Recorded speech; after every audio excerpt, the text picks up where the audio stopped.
Donna Summer dies aged 63. The star, known as the Queen of Disco, passed away in Florida, according to the TMZ. Also tonight, PM pledges to keep Britain safe in apocalyptic speech. Is Facebook's $1 billion valuation sustainable? Giggles in the Commons as Minister accidentally sits on senior colleague. And Simon Cowell puzzled by the BBC's talent show The Voice. Good evening. First we start with breaking news. Donna Summer has died at the age of 63. The star, known as the Queen of Disco, passed away in Florida, according to the TMZ. A statement issued on behalf of her family hailed the singer. Early this morning we lost Donna Summer Sunando, a woman of many gifts, the greatest being her faith. While we grieve her passing, we are at peace, celebrating her extraordinary life and her continued legacy.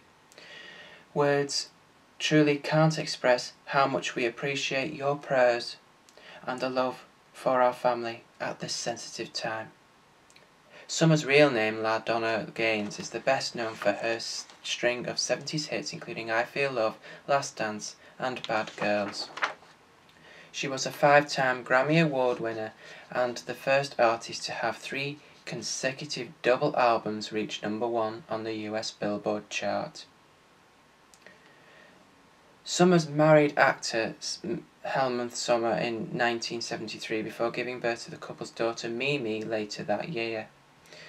Although the marriage crumbled in 1975, she kept an altered version of her ex's surname to use as her stage name. She married Brooklyn Dreams musician Bruce Sodano in 1980, and the couple went to have 2 daughters, Brooklyn, born in 1981, and Amanda the following year. The Prime Minister has received a warm welcome in Manchester earlier today at a speech to the Institute of Directors, IOD. And yet, what has to say was at times verging on apocalyptic. He began warning the audience that we are living in perilous times, but that he promised to keep Britain safe. David Cameron said that he was well on the way to leading the country to better times. To do this, though, he said they would stick to the course. We must resist dangerous voices calling on us to retreat. We cannot blow the budget on more spending and more debt, he said. But the PM knows so much of this. His fate is tied up in the Eurozone. If it unravels, the knock-on effects for the UK will be extremely serious. That's why promising to keep people safe is some commitment. He made no apology for offering countries in the Euro advice, but what really does matter to them, what the British Prime Minister thinks. This speech wasn't for Germany, France or Greece. It was for his British audience and in particular business. Those who have been spoken to the IOD welcomed what he said. They said that they felt he was the best man to lead the country at this time to see us through the difficulties. The only criticism came from one businessman who said he felt the government's rhetoric was too anti-business. Earlier this afternoon, David Cameron has had a video conference call with the likes of Angela Merkel and Franthios Hollande. I doubt they'll have much time for him, but the Prime Minister has already made his point.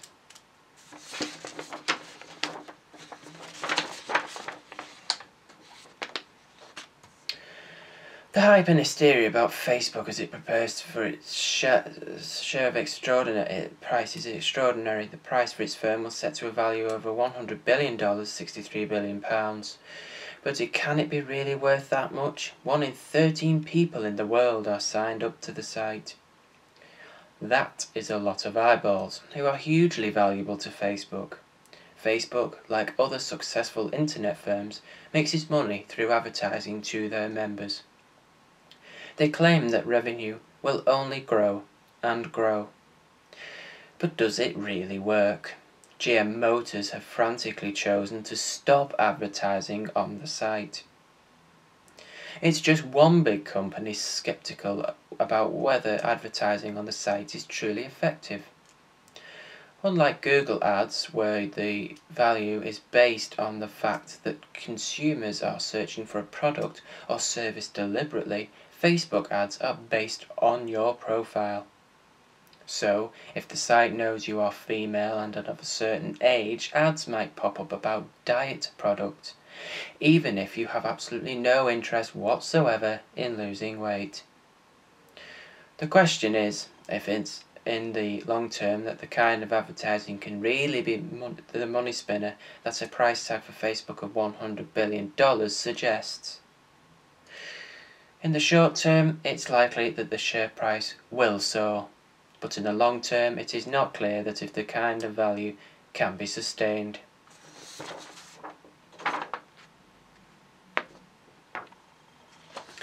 A Lib Dem MP has had a fit of the giggles today after a government minister inadvertently sat on his senior colleague after answering a question at the dispatch box today. Tessa Munt had to take a few moments to compose herself amid protracted laughter from around the chamber, after witnessing the comical moment involving Energy Minister Charles Hendry and Energy Secretary Edward Davey.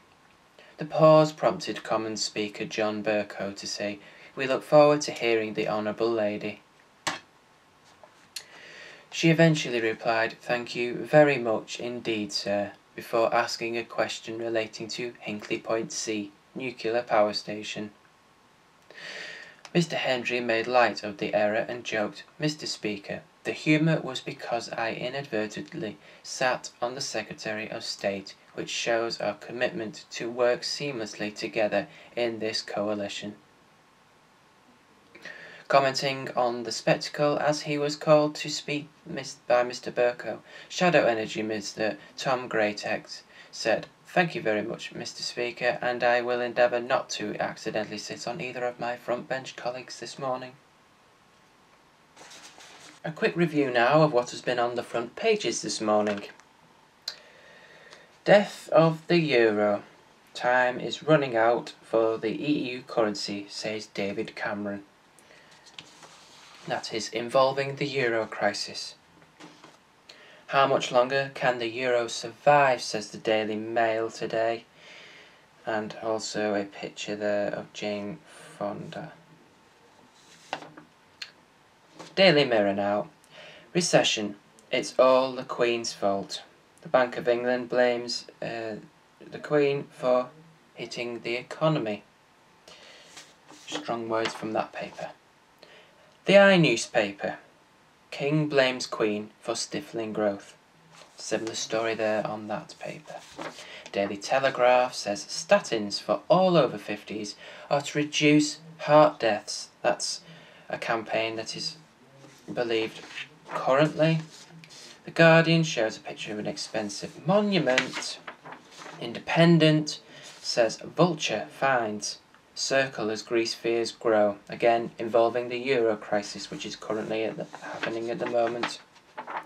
The Sun reports on the arson's dad's anguish. Who killed my kids? Mick weeps for his 6 children. That is the house fire that happened in Derby last Friday.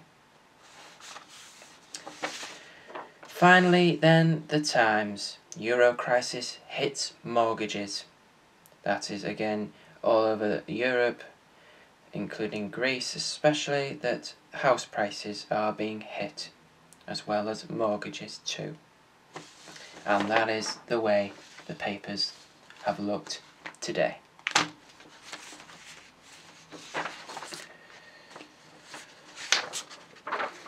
And finally this evening, Simon Cowell has criticised talent shows that are a bad copy of The X Factor.